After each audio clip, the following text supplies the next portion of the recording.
na discussão do Código de Processo Penal se leva a esta proposta e não a do Daltoé, tá? Só que nós sabemos que essa não passa. Essa não vai passar, porque essa significaria não aprovar nem o Protocolo de São Paulo, nem o do Daltoé. Pode ser que o que passe, como o senhor bem disse, seja o Protocolo de São Paulo, porque o Protocolo de São Paulo se diz diferente do Daltoé, né? Que é mais humano, e não é, no final ele é a mesma coisa, só que ele é mais edulcorado.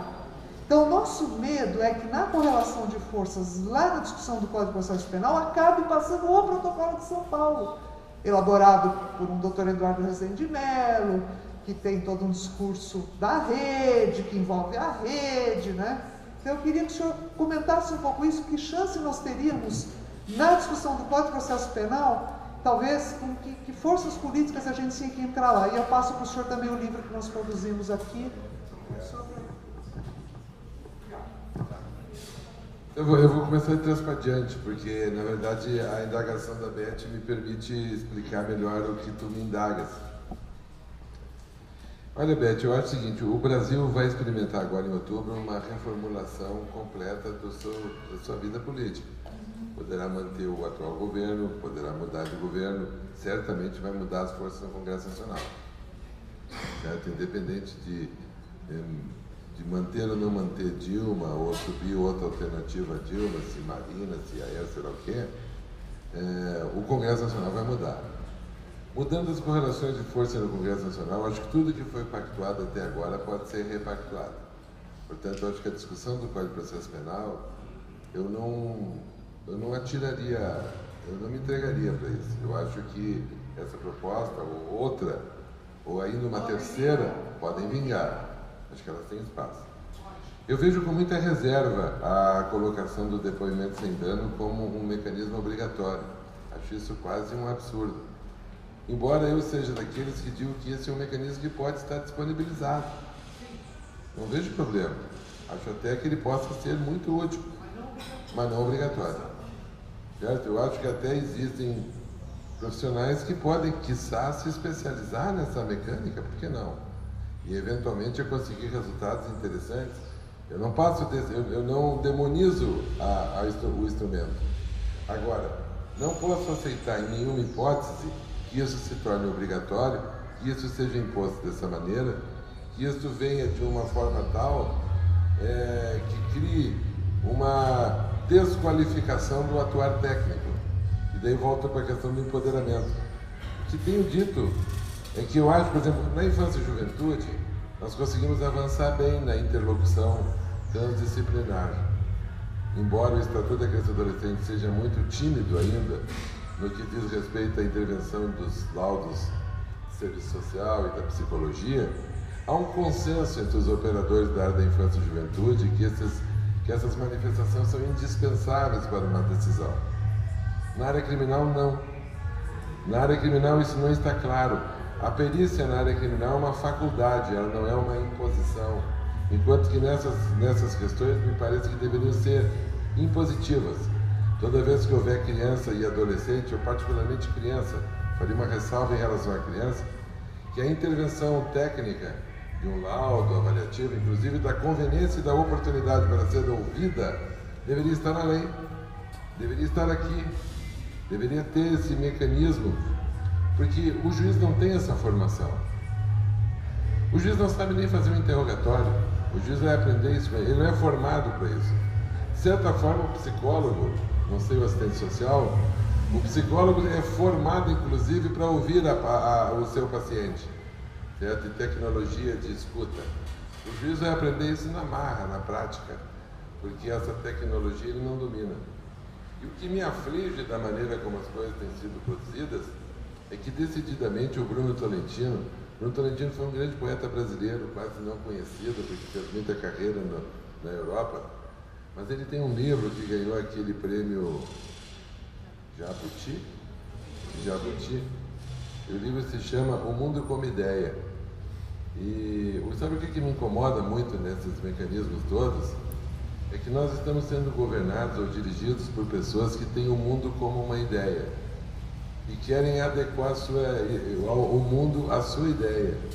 E não raras vezes as pessoas não têm a menor ideia do mundo, sabe?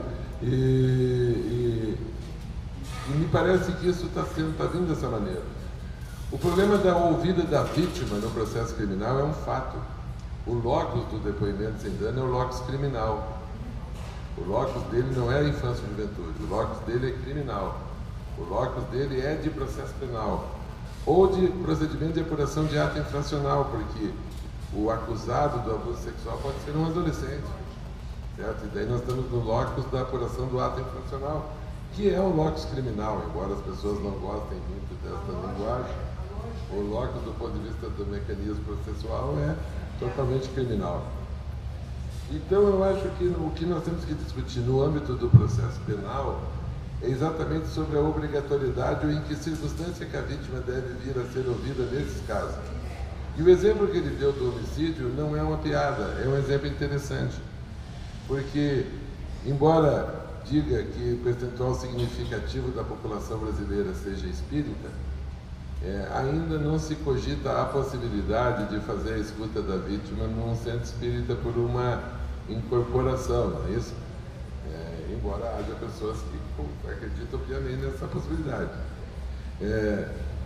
Então, a escuta da criança, eu acho que podia trabalhar nessa mesma dimensão, no sentido não de que da impossibilidade, mas da condicionante dessa ouvida a uma avaliação da sua necessidade, conveniência e oportunidade. Isso tem que estar na lei. Se isso não estiver na lei, não vai prevalecer. Hoje a lei diz que a vítima tem que ser ouvida. Portanto, se a vítima pode falar, ela será ouvida. Então, aí nós temos que trabalhar com o tal de princípio da autonomia progressiva, que é o artigo 12 da Convenção dos Direitos da Criança. O artigo 12 da Convenção fala do princípio da autonomia progressiva, que é o direito da criança ser ouvida e sua palavra devidamente considerada em qualquer procedimento em que seus direitos estejam direto ou indiretamente envolvidos. Esse é o teor do artigo 12 da Convenção, lei interna no país, e que é invocado também nessa temática. Está na recomendação 33.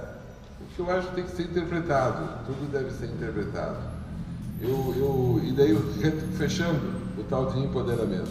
O empoderamento a que me reporto é a necessidade, talvez no novo Código de Processo Penal, de tu criar um capítulo, ou pelo menos um espaço, para os procedimentos de apuração criminal em que crianças sejam vítimas. Certo? E estabelecer algumas características próprias disso. Não para dizer que tem que ser feito em sala especial e pororó, porque eu acho isso é um nível de detalhamento que o Código de Processo Penal não deveria entrar, porque ele deve trabalhar no plano da generalidade. Circunstancialmente, eu vou dizer que acho até que possa ser conveniente, certo? Não vou...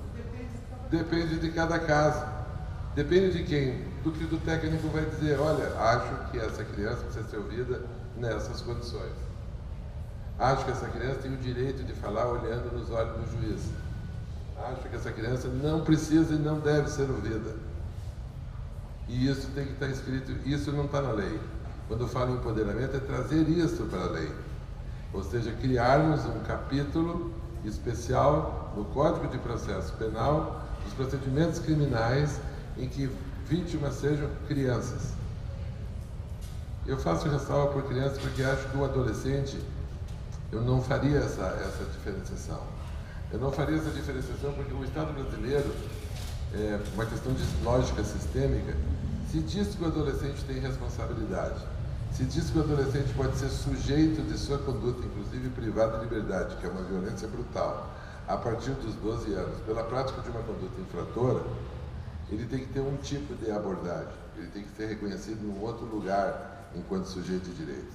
Eu faria meu foco todo para a criança, mas isso demandaria eu justificar porquê do que eu... Certo? Um novo debate, porque isso é uma interpretação do sistema que nós temos. Porque é um sistema que criou uma categoria. Quais são as categorias jurídicas do sistema brasileiro? Criança, 0 a 12, adolescente, de 12 a 18, agora o jovem, nessa categoria dos 15 aos 29 anos, o idoso, depois dos 60 anos. Isso tudo são categorias jurídicas, e que definidas em lei. e que elas podem ser destinatárias de um atendimento diferenciado. Fechando então essa intervenção, o que eu acho? Nós temos que trabalhar no Código de Processo Penal, criando alguns preceitos relativos aos processos em que a vítima seja, do meu ponto de vista, criança, e estabelecer alguns mecanismos para que a criança possa ou não deva ser ouvida. Isso sim passa por esse tal de empoderamento, porque o juiz não tem esse preparo, velho. Não tem. Ele tem que ter esse aprendizado para fazer essa interface com o serviço social, com a psicologia e com a psiquiatria, e eventualmente com a pedagogia, certo? Porque eu acho que todas essas ciências estão interligadas para oferecer elementos para tu trabalhar com essa criança. Aqui de Dias é vítima de um abuso sexual. Se ouve hoje coisas que não precisa nem ouvir, velho. Tem prova material suficiente, às vezes a criança é toda estropiada, existe uma prova duvidosa da autoria do fato, existe prova. Para que ouvir essa criança? Para que massacrar essa criança? Agora, não sei, eu não conheço esse projeto da Maria Regina, tem que dar uma olhada, eu gosto muito dela. Mas acho que isso tem... Quando as coisas são passadas assim, de cima para baixo, num atropelo, eu volto para o Bruno Tolentino, desse povo que tem o mundo como ideia. É um povo que tem o mundo como ideia, dane-se o mundo, vou ajustar o mundo à minha ideia. Porque o mundo para ele é uma ideia. E daí que eu acho que as críticas para o Conselho Federal de Psicologia, me refiro ao Conselho Federal de Psicologia porque participei mais desse debate no âmbito do Conselho Federal de Psicologia, mas não são diferentes do Conselho Federal de Assistência Social. Elas são críticas que elas não podem ser ignoradas, gente. Tu não pode fingir que isso não existe. Tu pode até ponderar, desenvolver alguns meios. Por exemplo, essa questão dos protocolos de atendimento. Os protocolos de atendimento para criança vitimizada transcendem um depoimento sem dano, gente. Os protocolos de atendimento para criança vitimizada tinham que permear o conjunto de instituições que se envolvem com essa temática, desde o Conselho Tutelar. Tinha que ter um protocolo de atendimento, um protocolo mínimo, que permitisse a operacionalidade disso. Mas, enfim, eu confesso, o judiciário, do meu ponto de vista, mira o depoimento sem dano com tanta sofreguidão e com tanto desejo, porque sabe por quê? Porque acho que retira do juiz um incômodo. Não deixe de ler no avião o protocolo de São Paulo, que está no anexo desse livro. Tá. O protocolo de São Paulo faz esse discurso aí, desenvolvimento da rede, do conselho tutelar. Por isso que ele é um perigo, vamos dizer, porque ele faz esse discurso, e por isso que eu acho que no final das contas, o que vai passar lá no Senado, é esse não do Daltoé. O Daltoé cria muita aversão, que é a sala pura e simples. O de São Paulo é isso edulcorado com todo o discurso de proteção da rede. Isso que eu digo, que a gente teria que ter o tértil, que seria o da doutora Maria Regina, ou do senhor, de alguém que dispensasse a sala, entendeu? Porque o de São Paulo faz essa coisa toda, mas tem a sala, né? Essa como obrigatório, tem a sala como obrigatório. Eu não vejo possibilidade disso ser obrigatório, certo? Eu vejo como muito razoável que isto seja um instrumental disponível. Não tenho preconceito, não tenho preconceito com nada, velho. Não tenho preconceito nenhum. Agora, acho que impor isso como um instrumental, que nós sequer temos tecnologia para isso, nós sequer desenvolvemos metodologias para isso. As experiências têm revelado retumbantes fracassos em alguns lugares. Certo? Os indicadores que têm sido usados não me seduzem. Então acho que nós temos que ir com calma. Certo? E não fecho questão sobre a possibilidade de existir isso. Não sou eu que vou dizer que isso não possa ser assim, não me autorizo a tanto. Agora, percebo que da maneira como está acontecendo, não pode ser. Da maneira que está acontecendo, tu não pode transformar uma pessoa num mero, num marionete lá, no fantoche, e é isso, e vamos que é assim que tem que ser. Não, calma. Eu acho que tu tem todo um conhecimento acumulado que tu tem que prestigiar e ter a humildade de ouvir e reconhecer que vamos ver como é que vamos fazer. Porque hoje o sentimento que eu tenho é que nesse arco de 10 anos não houve a suficiente debate. Não houve suficiente debate. Não houve suficiente, nem no âmbito da UAB, do ponto de vista da defesa. Enfim, eu acho que a coisa assim está sendo tratada como uma verdade absoluta e não existem verdades absolutas. Não existem. Eu acho que nós temos que construir uma nova alternativa que até contemple essa possibilidade. Eu não vou dizer em hipótese, até porque a vejo com simpatia em certas circunstâncias. Pode ser útil. Eu não quero abrir mão desse instrumento. Não quero. Agora, não posso imaginar que tal instrumento se transforme em obrigatório. Certo? Isso não, porque isso engessa o sistema. E acho que esse engessamento não é positivo em nenhuma hipótese. Você me permite que eu saia francês aqui, porque eu estou meio controlando aqui o avião, velho. Diga, claro.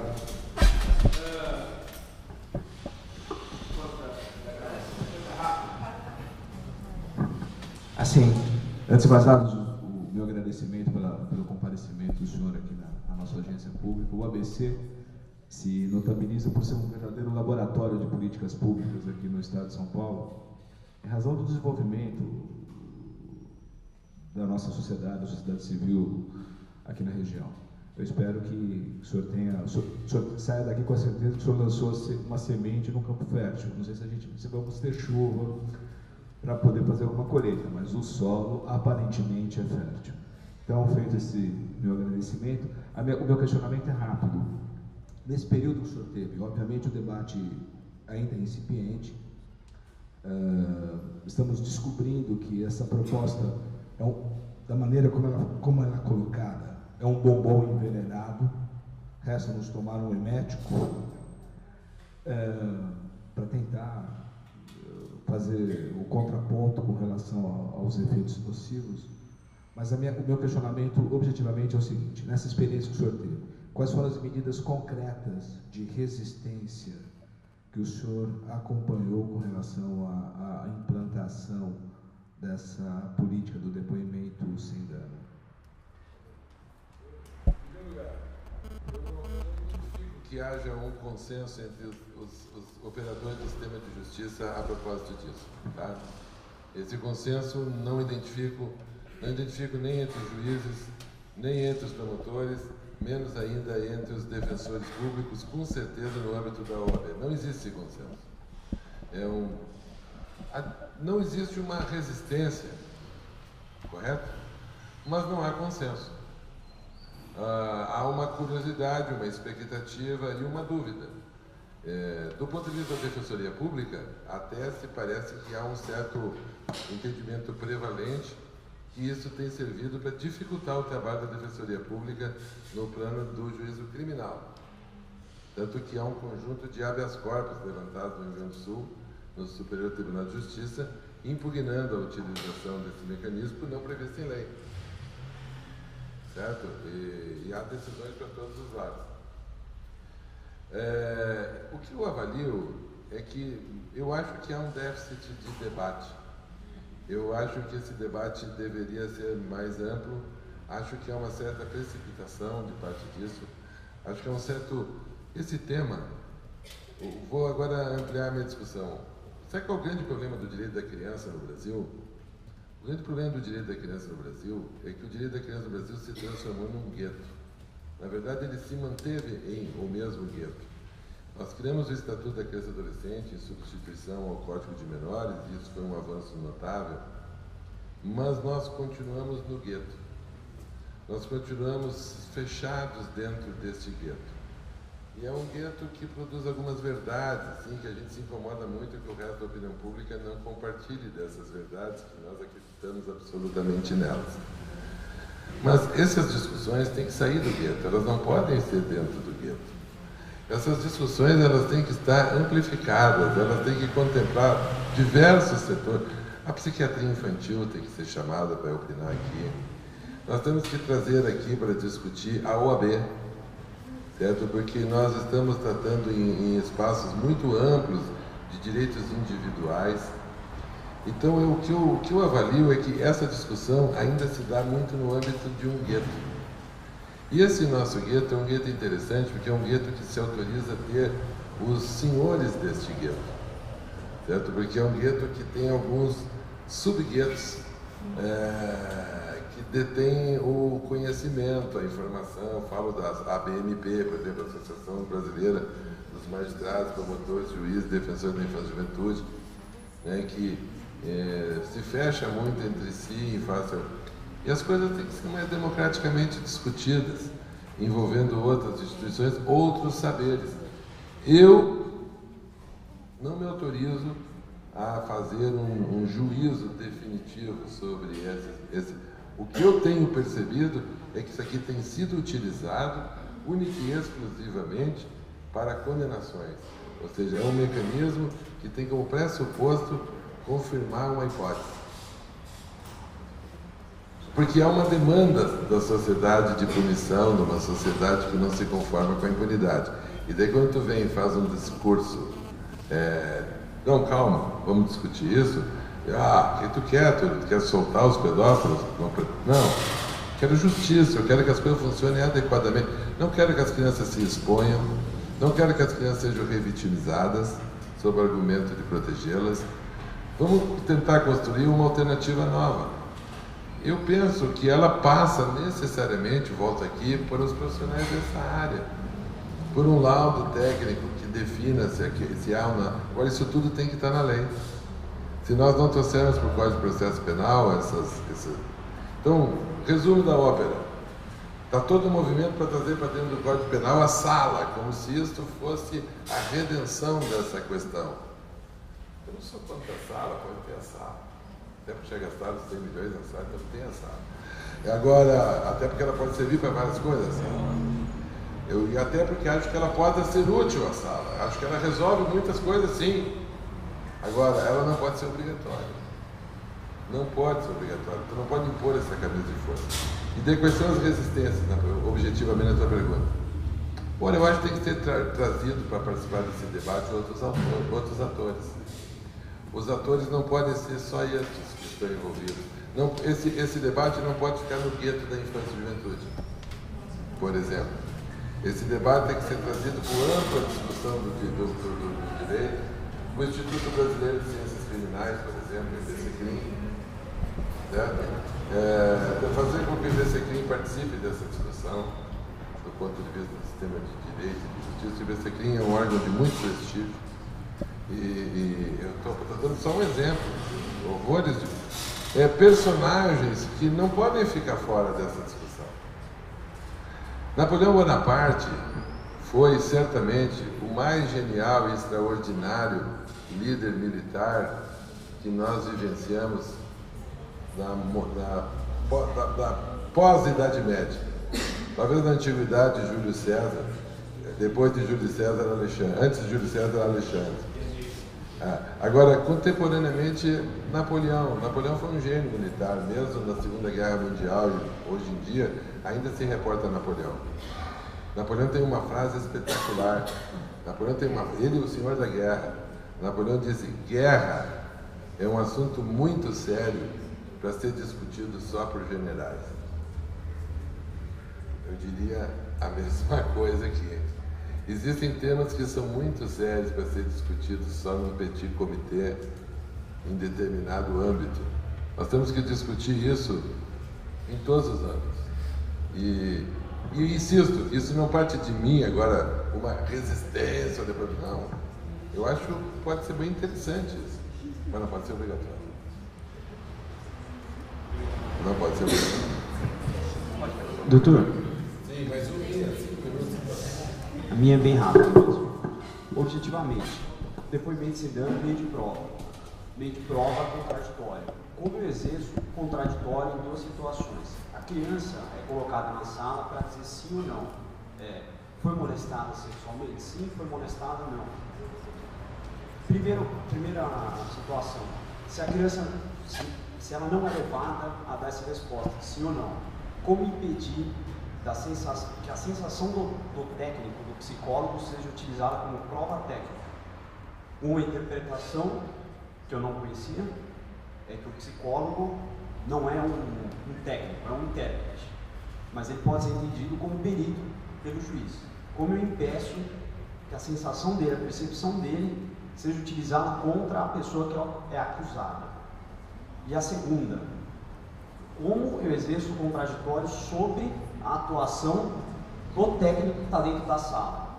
Por exemplo, como eu posso identificar e criticar se ele está conduzindo a criança a resposta positiva ou negativa, ou alguma que não seja, não extrai a espontaneidade da criança, mas sim extrai aquilo que ele quer extrair dela. Professor, posso complementar, que também talvez é bem rápido. Eu trabalho no primeiro tribunal do júri e eu queria saber, na perspectiva do júri, como é que isso ainda fica, considerando que o júri é um palco, né, um espetáculo e não só o juiz, o promotor e o defensor público podem fazer perguntas, mas também os jurados. E os jurados, em absoluto, eles não têm treinamento nenhuma, qualificação nenhuma para sentar naquele local. Eles simplesmente são convocados, sentam e, em tese, também têm a possibilidade de fazer perguntas.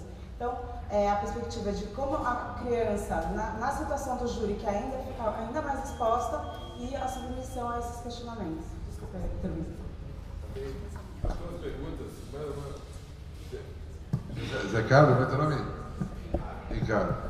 Tua pergunta, Ricardo, é de toda a pertinência e é toda a indagação que faz a Defensoria Pública no Rio Grande do Sul, porque ele supõe que há um cerceamento da defesa naquela formulação do depoimento sem dano. O argumento contrário a isso é de que as perguntas vêm originárias da sala de audiência, são perguntas remotas e que faz com que, de fato, aquele técnico que está na sala não seja um perito, ele seja simplesmente um intérprete, porque ele só é intérprete das perguntas, ele só transforma a pergunta na linguagem do juiz na pergunta da linguagem da criança. Isso em tese, isso teoricamente, isso hipoteticamente, no mundo real não sei se é assim. Isso no mundo como ideia, certo? No mundo como ideia isso funciona assim. Eu acho que essa dificuldade do contraditório é uma dificuldade que existe em qualquer circunstância que tu vai escutar uma criança. Eu acho que nesse particular eu não acho que isso seja uma coisa simples. Porque o defensor, na intervenção que ele faz, em face às perguntas que são formuladas à criança, ele terá dificuldade sempre. Claro, se essa pergunta está por interposta pessoa, essa dificuldade ainda é maior. A limitação do defensor ainda é maior. Daí porque eu acho fundamental que a gente volte à história da perícia, no sentido de que te permitirá, enquanto defensor, a levantar quesitos, a apresentar eventualmente até um assistente técnico, a possibilidade até de tu questionar as conclusões que foram ali alcançadas. Agora, a inquirição, durante a inquirição, em qualquer circunstância, tu vai ter dificuldades de perquirir, tu vai ter que pontuar isso. No júri, a pergunta que tu me faz, e vem ao encontro desta que o Ricardo fez, supondo que haja uma conexão de delitos e seja a competência do júri julgar o delito em que a criança foi vítima. E isso não é raro, a gente encontrar essa situação. Bom, a situação fica mais grave ainda, porque nós não temos nenhuma previsão para esse manejo no âmbito do Tribunal do Júri, sendo que o juiz do Tribunal do Júri, constitucionalmente definido, é o corpo de jurados, e que tem que ter imediação com a prova. Como fará? Não temos previsão sobre isso, e precisamos pensar nessa hipótese. Confesso que eu nunca tinha me detido objetivamente nisso. Então, o resumo da pergunta: tu vai encontrar um mundo...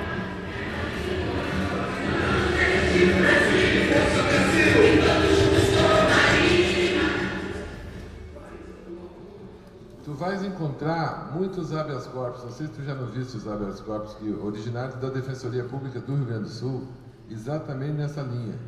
E muitos, inclusive, pedindo a nulidade da inquirição por quebra do princípio de ampla defesa. Tá? Exatamente porque nós não temos regra. Então eu não sei, não saberia te dizer com toda a convicção como enfrentar isso. Tá? Eu, de qualquer sorte, acho que o defensor tem que pontuar assim. Esse caso que eu contei do Rio Grande do Norte é patético. Esse caso é patético. Até porque não permitiram que o defensor fizesse as suas intervenções. Do tipo, não, isso já está resolvido. Não, ela está fazendo bem. Não, indeferido. Sabe? E uma coisa assim, constrangedora, a maneira como a coisa foi conduzida.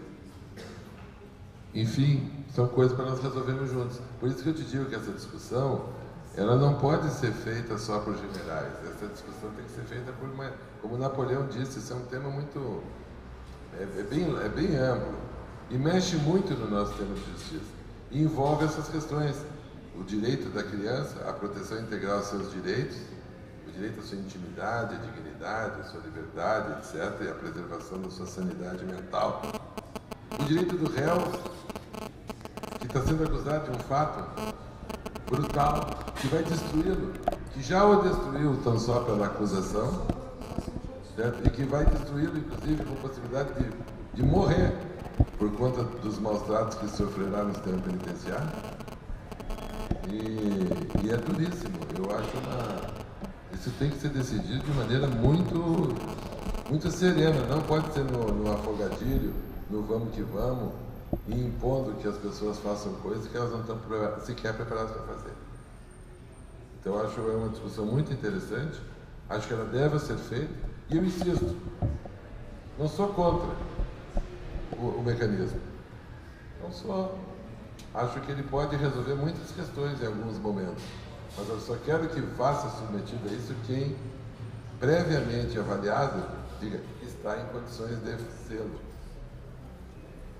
Porque essa história do dano, do não dano, querido, uma criança que se atribua a ser vitimizada de um abuso sexual, o dano está feito. Agora nós temos que procurar consertar isso, evitar que isso se agrave, porque é horrível isso. Isso é é que nem essa acusação contra o meu time do coração amado lá, que é um troço que nós vamos levar anos para nos curar disso, velho.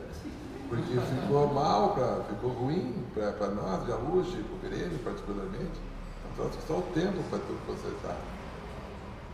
Nos deixou magoado, né? E por conta dessas coisas. Claro, porque ficou horrível, né? Para todos.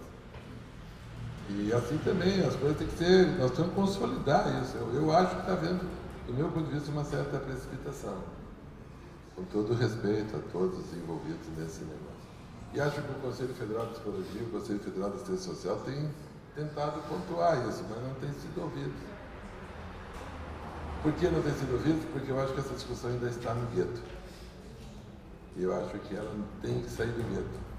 Por isso, ir para o Código de Processo Penal é indispensável.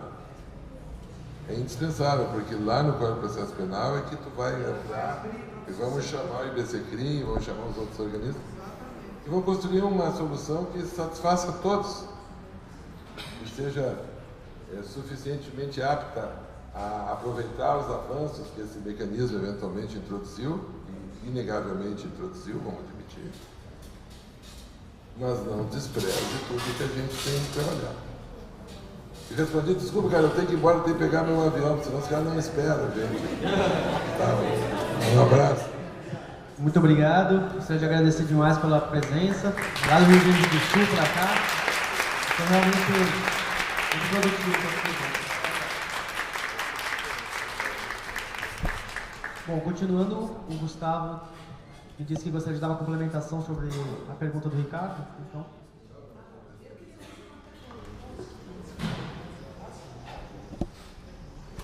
Alô, queria fazer uma pergunta, porque tinha alguma questão a ver também com o que o Gustavo havia levantado, tá? Me senti contemplada, eu sou Maria Inês, eu sou aqui representando o Departamento de Proteção Especial da Prefeitura de Santo André, com a nossa equipe, e sou coordenadora do Conselho Municipal da Criança e do Adolescente. Fiquei muito agraciada com as últimas perguntas que foram feitas para o nosso jurista, né? Até porque realmente é difícil encontrarmos juristas defendendo um outro campo do direito dentro do que o Gustavo levantou dentro da sua fala, que eu achei super interessante, que é a questão do rompimento dos paradigmas, né? É uma sociedade que está enfrentando um grande dilema do enfrentamento dessas mudanças de paradigmas que está dentro da Constituição, do que é a proteção social e a proteção integral para crianças e adolescentes, num âmbito de um conservadorismo muito aprofundado, onde não se quer romper limites. E esse embate desse depoimento de danos bate numa questão muito funda dentro da sociedade, que é entender e discutir e colocar à luz a questão da sexualidade, a questão, né, do que é o sexo e como algumas pessoas lidam com essa sexualidade que sempre foi um tabu e foi crime, né, e que o Estado, né, na sua organização, na sua sociedade, teceu, matou e encobriu, e que agora está sendo desvelada, né? E nesse desvelamento nós ainda estamos, como ele fala, super interessante, num gueto, porque é um desenvolvimento de um debate que a sociedade não quer enfrentar, como a questão das orientações sexuais, como a questão da violência contra LGBTs, né, contra a questão da pedofilia, entendendo isso, não só a pedofilia que existe de uma forma informacional, mas dentro da própria sociedade, a sexualidade entre adolescentes, né, a questão histórica, né, da sociedade que ainda existe, que é a questão dos incestos, e que essa sociedade não quer fazer esse debate, a criminalização disso, porque não são mudanças de paradigma, né? Isso ainda está no nosso dia a dia. Então esse é um enfrentamento muito maior e que a gente tem que ampliar. E aí eu acho que as instituições e as institucionalidades que estão presentes têm que sentar e têm que conversar. Agora, eu queria te pontuar um pouco nessa sua fala, nessa mudança de paradigma, a questão que eu achei super salutar, e a Beth também traz isso, que é o âmbito da questão da resistência. Há um modelo de sociedade, um modelo de princípios, um modelo ético que determinados setores da sociedade defendem e outros não. Né? O serviço social mesmo tem isso, um projeto político, ético, político profissional que o defende para dentro de uma sociedade que se alia com outros profissionais, com outras categorias e outros sujeitos nessa defesa. Por isso que nós somos taxados como corporação, né? E temos a psicologia também dentro dessa nossa corporação, como alguns setores do direito. Então essa resistência hoje, né, que tem que ser trabalhada para desenvolver e aprofundar essa mudança de paradigmas. E essa institucionalização que nós temos, né, dos nossos órgãos de defesa, dos espaços de defesa de direito, como são os conselhos, da questão até da presença dos conselhos tutelares. Queria que os dois pudessem estar trabalhando um pouco, como que a gente poderia construir um arco de alianças que seriam fundamentais nesse momento histórico que nós estamos vivenciando hoje, porque ele é diferenciado de 10 anos atrás. Nós agora vamos por um outro patamar, que esse país vai ser construído a partir de 5 de outubro, concordo com o nosso jurista, porque pode mudar salutamente toda essa relação de um retrocesso muito grande a avanços que nós tivemos nessa nossa institucionalidade, construída por uma democracia ainda muito precoce, mas que há necessidade. A proposta que o Everaldo trouxe, que a gente estava aí conversando, de uma comissão constitucional, institucional aqui dentro do ABC, saindo de Santo André, que tem toda uma referência com relação a essa mobilidade, essa mobilização, ela é um grãozinho de areia no meio dessa história. A Beth está pontuando que nós temos que investir num debate muito maior, que é o Congresso Nacional, que é outros setores da sociedade, que são outras institucionalidades que nós não estamos conversando porque a gente está falando para nós mesmos. E a gente precisa avançar. E é aí que estão os setores da sociedade civil, né? É aí que estão as pessoas que não conseguem compreender o que nós estamos falando para nós mesmos. A gente faz brilhantes discursos, mas quando sai na rua para conversar com alguém, o povo defende a maioridade penal. Quando sai, quer que prende a pessoa, independente de saber se ela é ou não é acusada, que quer que pegue a criança lá, como nossos conselheiros tutelares foram ontem, em ações policiais, para pegar meninos que estão no envolvimento de droga, certo? Que institucionalidade é isso? Então, que sociedade é essa? E como que a gente consegue fazer esse debate? Acho que passar um pouco para isso, para a gente pensar a nossa organicidade aqui, porque acho que a gente vai trazer uma referência para a capital. São Paulo é muito moderado, muito conservador quando lança qualquer projeto a nível nacional. Isso foi muito bem pontuado pela Beth aqui. Então, tem que investir nesses blocos maiores, e começar no nosso grãozinho de areia, que nós vamos instituir a partir de hoje, a ter essa repercussão. Que arco é esse? Né? Onde em São Paulo, onde na instituição, onde que esses conselhos conseguem dar esse suporte? Porque nós ainda somos pequenos se não tivermos articulados no grande para a mudança desse paradigma.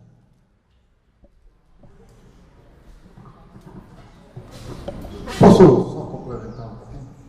Bom, em primeiro lugar, eu queria parabenizar aí, ao Jean pela iniciativa, né?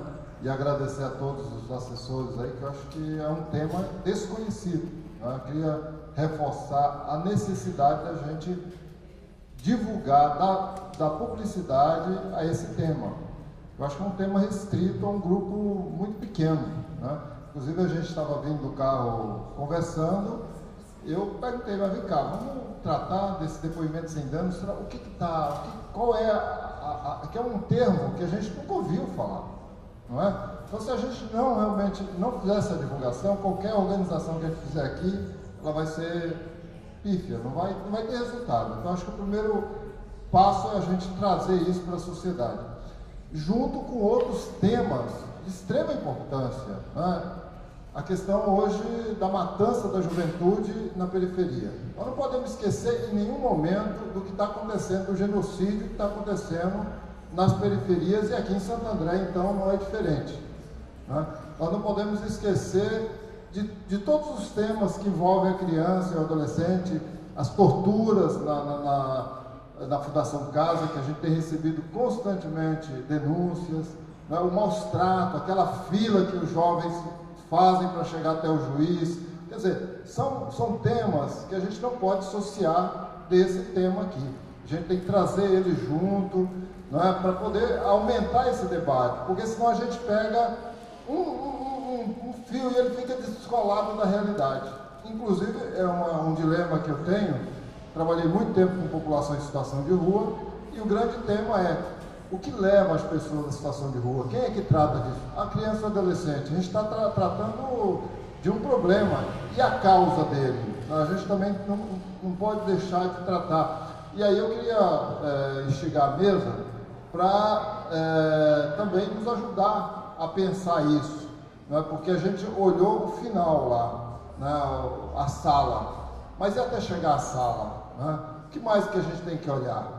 O que é mais importante também? Quais são os desafios nesse processo até chegar à sala que a gente poderia olhar?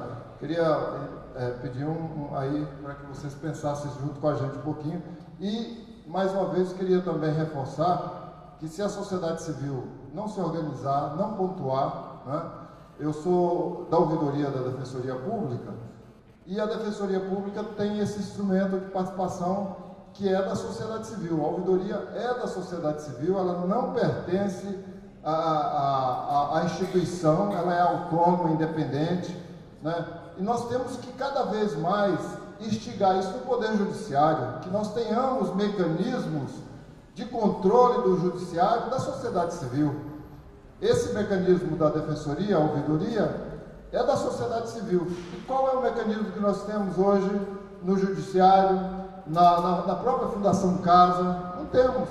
Então, junto com esse tema, também que a gente comece a pensar e empoderar-nos, né, desses mecanismos, que nós temos que fazer o controle, porque eles estão a serviço nosso, né? Queria realmente parabenizar, eu realmente estou muito contente de ter vindo, né? Ganhei muito hoje. Obrigado, viu? A todos vocês.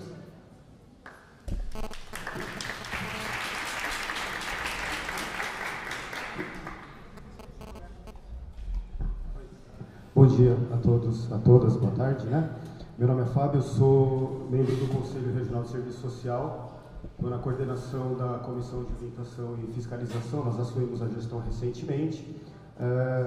Uma coisa que eu acho que é importante a gente deixar bem claro aqui é que me parece que as ideias estão afinadas, nós estamos alinhados com o que foi proposto aqui para o debate. Não vem ninguém aqui e questionou, falou, não, isso tudo está errado, eu sou a favor do depoimento sem danos e blá blá blá. Não.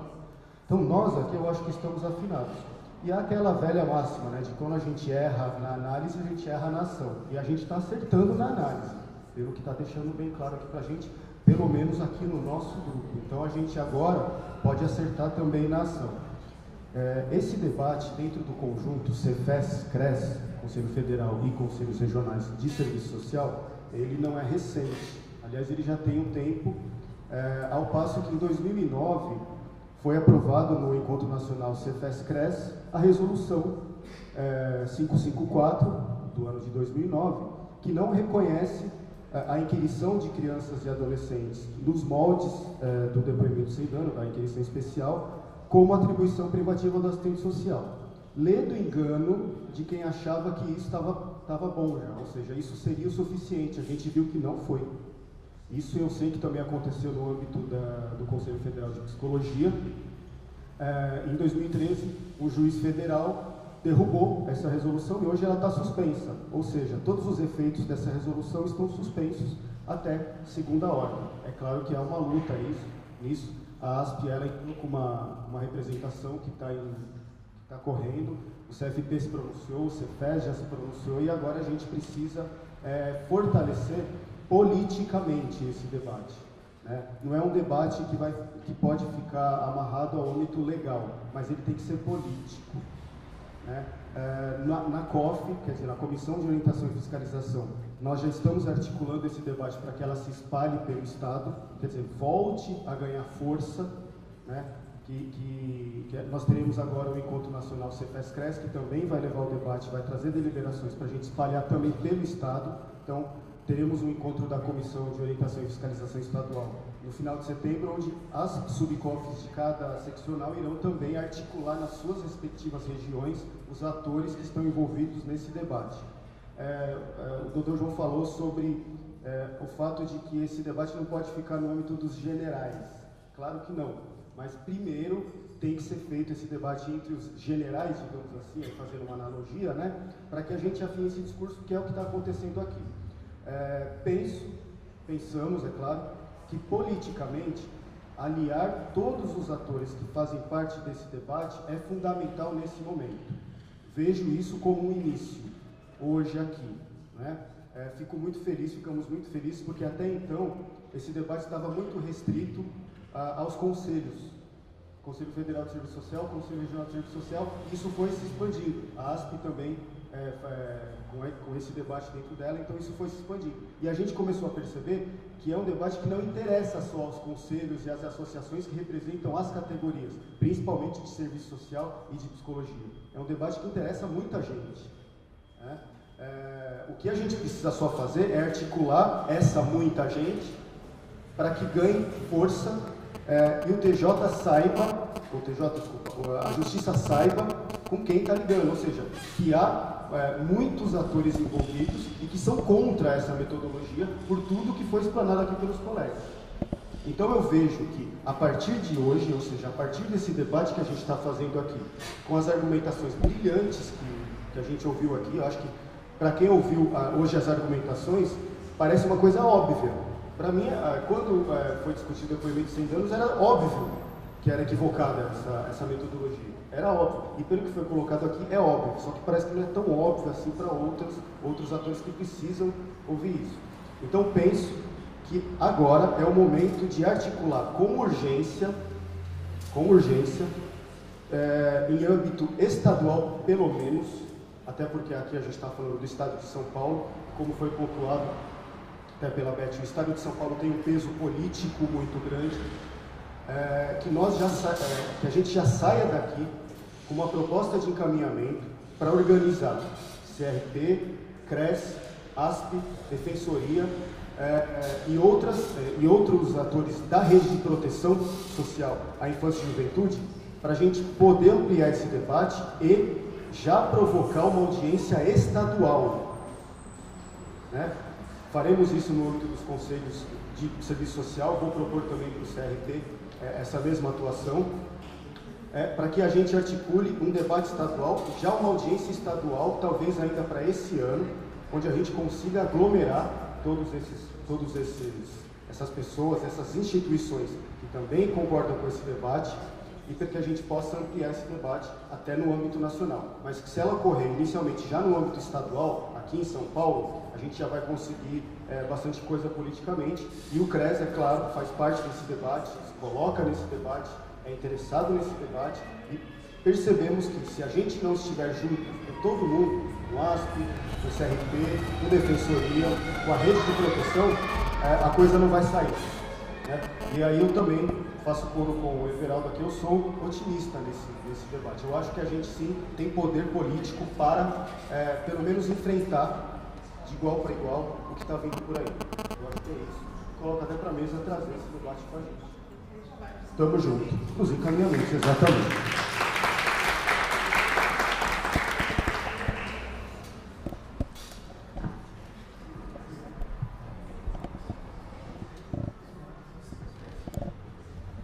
Eu queria lembrar do Marcelo, que agora, depois de tantas falas, talvez já não sei se vai fazer sentido com o que eu comentar naquele momento, mas acerca das mobilizações, olha, não tem uma fórmula para isso.